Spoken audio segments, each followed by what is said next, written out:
Regular watchers of this channel will know that I love stealth. Well, I love stealth when it's done the right way. If it's done the wrong way, as was the case with many big-budget AAA action games that had forced stealth sections in them, I absolutely hated the experience. Because the gameplay and rule set of these games are typically under-equipped to deal with the nuances of good stealth design. So my hopes were high for A Plague Tale: Innocence to deliver on that front, since it's billed as a dedicated stealth action game. But unfortunately, my desires weren't really satiated by what the game had to offer. But let's backtrack a little. A Plague Tale: Innocence is set in 14th century France. As the title implies, the general backdrop of the game is an outbreak of the bubonic plague during the 100 Years' War. Don't worry, you don't need to know who's fighting who here, as the game certainly doesn't care. The story centers around a couple of children, Amicia de Rune, the girl who you're mostly in control of in this game, and her sickly brother Hugo. At the start of the game, the Inquisition raids their estate and murders their parents and workers in search of young Hugo, which sets the two siblings onto an adventure to escape the Inquisition across the French countryside and to get to safety. I admit, the first couple of chapters of the game were excellent. I loved trekking across these battlefields and through levels built out of hundreds of slaughtered pigs that were killed because they were infected with the plague. The game manages to create an absolutely spellbinding atmosphere in these early levels, and it's rendered in beautiful detail. The gameplay during these sections is mostly straightforward. It's either stealthing around patrol paths or using a sling and some rocks to distract or outright kill the soldiers in their way. It was around this point when I've started having my first doubts about the stealth experience though. Even though the levels are striking from an aesthetic point of view, they're fairly linear and don't offer much in terms of open-ended or emergent gameplay. Most of the encounters here feel more like puzzles that are designed to have one solution and don't really test the player's creativity all that much. If you're into tightly designed scenarios that force you to do things exactly the way the developers intended, then this is certainly the game for you. But I prefer my stealth gameplay to be a bit more liberal, in the sense that I get to make extensive use of my environment and abilities, and that I'm not just strung along a linear path. I agree that a tightly directed experience is usually one that's more focused on what the author of a work intends to convey, but I personally tend to have issues with games that funnel you through one and precisely one way to do things, even though you could clearly see the obvious alternatives that could potentially be available to you in any given level. Besides, the strict linearity of the stealth puzzles doesn't really convey anything, so they're just restrictive for their own sake. This corset of having to adhere to precisely the one thread that developers want you to follow is also expressed in the way getting caught and hit by even a single enemy blow causes you to fail any given challenge. The game simply has no means of back and forth between you and the enemies. Once you're sighted and can't get rid of the offending enemy in due time, it's instantly game over for you, which doesn't bode well for a game that also wants to have a stealth boss battle. That particular battle was the most frustrating in the entire game, because it turned into a prolonged bout of figuring out which skill the game was testing, and once I figured it out, wrestling with the controls and the stealthy maneuvering to get the target into a vulnerable position. Besides the stealth gameplay, there are also the rats to deal with. And while it's certainly impressive how the game manages to render hundreds if not thousands of the critters in quite a harrowing manner on screen at any given time, they're mostly reduced to another obstacle to be overcome with simplistic puzzle challenges. In the rats' case, they're allergic to light, so you'll end up using fire and other light sources to create safe passages through infested territories, either by using conveniently placed lanterns to rotate beams of light around, or by reigniting a bunch of dying fires. Again, it's apparent that the game wants you to strictly follow its design, so you can only ignite designated spots on the map. It's basically the floor is lava. On their travels, Amicia and Hugo encounter a bunch of other orphan children who eventually join them on their mission. They help them advance through the various levels either directly or by teaching Amicia new recipes. This is where the crafting system comes into play, which is something that a lot of AAA and aspiring AAA games have been implementing over the years. You can't just have regular item pickups anymore, oh no. These days everything must be ingredients that you then use either for upgrades or to craft stuff with. In this case it means you get to upgrade your pouch for more carrying capacity or the various parts of your sling to make it more efficient. It also has the side effect of resulting in a game where the levels are inexplicably littered with these various ingredients to make sure you never run out of them. Pretty much every challenge has exactly the types of ingredients lying around to overcome said challenge, which only further turns every last one of them into a predictable puzzle instead of an organic obstacle that tests the player's ingenuity. Because the same ingredients also get used to craft a variety of different items and types of ammunition to help make your way through enemy lines. One is used to light things on fire to generate light, while another is basically the water arrow from Thief that allows you to put out these fires. While this might sound useless at first, they actually become one of the most important items you can craft, since later on you'll have to use the rats themselves against the human enemies by first putting out their lanterns and torches, as well as the bonfires and braziers lying around the levels. There's also an item that allows you to direct the rats to desired locations introduced later on, that either allows you to attack certain enemies, again after extinguishing their torches and lanterns, or just to get them out of your way. Another item allows you to outright get rid of a group of rats entirely, so you can safely pass through if there are no other means of scaring them away around. However, there aren't a ton of instances where this is necessary, so it feels rather tacked on. There's also an item that you can use to put an enemy to sleep for all you non-lethal playthrough aficionados. Unfortunately, it requires that you sneak up to the enemies directly, since you can't throw the item, which isn't something that often presents itself. And its high cost in crafting materials also discourages its use, so I only ever used it once during the tutorial and then never again. Yeah, I killed most of the enemies in my path, but so what? It's not like a completely non-lethal playthrough would even be possible, so the game doesn't even bother taking score. So at the very least, the game managed to get around implementing a trite morality system. The final craftable item is specifically engineered to deal with enemies wearing helmets. While your regular rock to the face is enough to kill barefaced enemies, it's entirely ineffectual if you're up against enemies wearing helmets. So this item sticks to their helmets and heats it up, which causes the victim to take off their protective cranial garment and leaves their visages open to an impromptu percussion session. It's a neat idea, but unfortunately it's rendered useless against the heavily armored enemies that turn up later on and are completely unaffected by it. And for some reason there's also an upgrade you can get that causes regular rocks to make enemies' helmets fly off as well, so that type of ammo gets deprecated by the end if you choose to get that particular upgrade. Said upgrade system is also fairly perfunctory. The game wants to ape big-budget AAA games, so of course we need some RPG elements. But most of the upgrades seem more like an arbitrary roadblock on the way to the upgrades you actually want. At first, you can only upgrade at specific tool benches, but there is an upgrade that allows you to use the upgrade menu from wherever you want. And if you research its final tier, you can upgrade yourself without the use of dedicated tools while in possession of the required ingredients. Now that sounds fine in theory, but unfortunately that upgrade path is locked off until you first upgrade your pouch to carry more ingredients. It feels like your path through the upgrade tree is similarly railroaded as the gameplay experience is, and getting that upgrade that gets rid of the requirement to have specific tools on hand is pretty useless, since you probably won't be able to afford that many upgrades that you wouldn't have access to without said tools.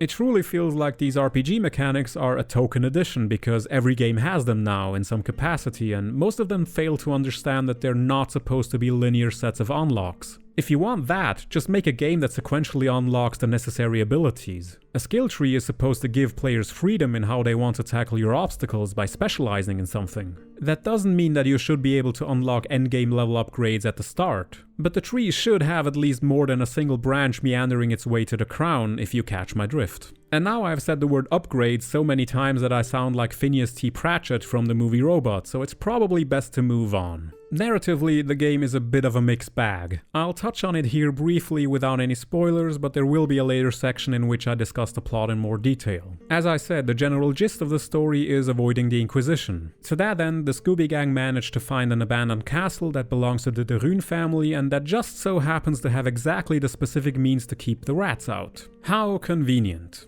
It's at this point where the story kinda lurches to a halt. After escaping from the De Rune estate through those aforementioned rat-infested battlefields, the next task is to head straight back again to get some ingredients to help Hugo with his illness. Let me expand a little on that particular predicament. Hugo's illness is hereditary and flares up every once in a while in the De Rune bloodline over the centuries. Hugo has been largely isolated from everybody else, even Amicia, by his mother, who has been hard at work finding a cure, or at least halting the progress of the illness. And since one of your companions is a doctor's apprentice, he requests to go back to their former residence to find out what their mother had achieved. It just feels weird how these characters managed to easily find their way back to where they fled from without much resistance when it took half a dozen chapters to finally get away. Not that I'm complaining that we didn't get to do all the previous levels backwards a second time, but it just feels like once the characters arrive at the castle, the plot just goes through the motions and introduces random bits of filler missions before it can actually continue. And it's not like I want there to be constant forward momentum in the story. There are quite a few chapters in the game that don't feature any enemies or other obstacles at all and are just there to give you some quiet time with the characters, which is nice, especially given how well written the characters are. It's important to keep in mind that most of the relevant characters in this narrative are still minors, which makes their interactions much different from what you'd usually see in these types of games that try to put characters through a continuous series of horrific events. I especially enjoyed the bond between Amicia and Hugo.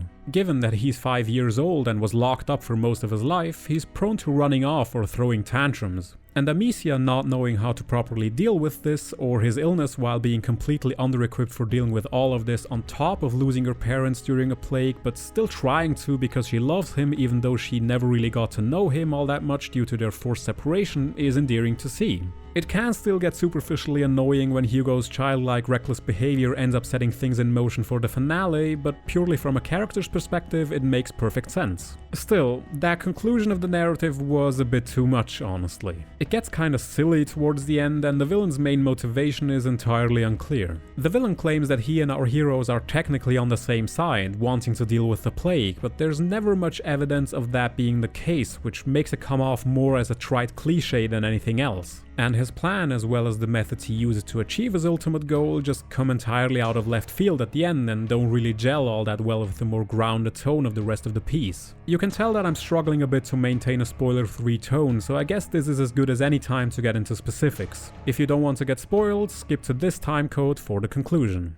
So the central reason for why the Inquisition is looking for Hugo is because of that aforementioned disease. And it's somewhat implied that it's linked to the outbreak of the plague, though it's never explicitly laid out. Hugo's disease is very much entwined with the plague, or at least its carriers, the rats. It turns out that his disease gives him the ability to supernaturally control the rats once it reaches a never much specified threshold. Yeah, that's where I had to do a little double take as well, because so far the story seemed very much grounded in reality. But at some point the game shifts and becomes about this ancient curse that runs through a bunch of noble bloodlines that just so happens to always break out coinciding when the plague crops up. That's also why that aforementioned old castle was built the way it was. It's a remnant from the last time the plague broke out. The primary reason the Inquisition is after him is because they were somehow, probably through plot convenience, aware of Hugo being the carrier of that curse. The Grand Inquisitor fell victim to the plague himself, and he orders his subordinates to release plague rats into the town surrounding the Rune estate as a pretext to work there without being questioned, while also looking for a specific book about Hugo's disease that just so happens to be kept in the basement of a nearby university. Again, very convenient. The Grand Inquisitor's ultimate aim here is to get his hands on Hugo's blood so he can inject it to himself and also control the rats while also curing him from the plague. Though inexplicably, his control doesn't actually apply to all plague rats, at least not visibly in the game, just a few hairless rats the Inquisition has been breeding for themselves for reasons. He manages to do so after Hugo learns that his mother is still alive, which prompts Hugo to leave the safety of the castle and give himself up to the Inquisition out of his free will. You know what would have been great here? If that was actually the Inquisition's plan all along. Hugo learns of his mother's fate from one of your Scooby gang who got captured earlier. During your trek to the university to retrieve that book, the sister of the guy who got captured sneaks off to rescue her brother from captivity. And said brother brings back the information that Hugo's and Amicia's mother is still alive. Later on, a piece of dialogue implies that the Inquisition didn't specifically plan this out and that Hugo's appearance at their doorstep baffled them entirely. Seriously guys, if an opportunity like this presents itself and you're already doing Palpatine and Vader in the Dark Ages, do the equivalent of leaking the Death Star plans to lure the enemy into your trap.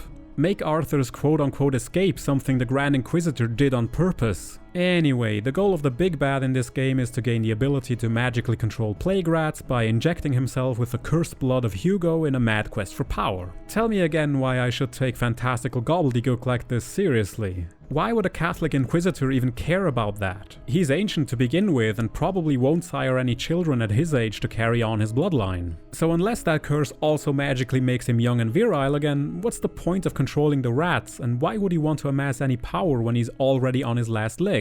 And don't tell me it's because he's mad. Using madness to explain a villain's motives is both lazy, hackneyed writing and troubling for making it seem as if neurodivergence leads to megalomania. Besides, it robs the story of any sense of valid back and forth and turns the conflict into a trite black and white good versus evil binary. Why is the Grand Inquisitor bad and must be stopped? Oh, it's because he's evil. Why is he evil? Dunno, he just is. It just becomes cartoonish by the end, especially during the final boss battle when the Grand Inquisitor uses his rats as an extension of himself to attack you or defend himself. And it ultimately undermines the entire tone of the game. I mean, the annoying boss battle against Darth Vader here was at least on topic, given that it was focused on stealth gameplay and didn't outright require the use of Hugo's supernatural powers. But this final battle against Catholic Palpatine is just ill-fitting, both on a thematic as well as on a gameplay level. There's nothing stealthy about this boss, and your other abilities never come into play except as token obstacles that are really only there to give the developers an alibi that, no really, this departure from the rest of the game totally fits in nicely. It's just a Super Mario-esque progression through a couple of attacks that eventually leave an opening for you to exploit 3 times before the villain finally dies. In the end, I can only really recommend A Plague Tale: Innocence for its first half, and only because of the mood it manages to create. The gameplay is fairly shallow and cookie-cutter and doesn't much deviate from the AAA fare it tries to emulate on a budget. And while I like the characters and their writing, what undermines the entire affair is the plot and specifically its resolution. It's a shame that a game that managed to set up such an excellent mood and atmosphere would stumble so incompetently through to a final resolution.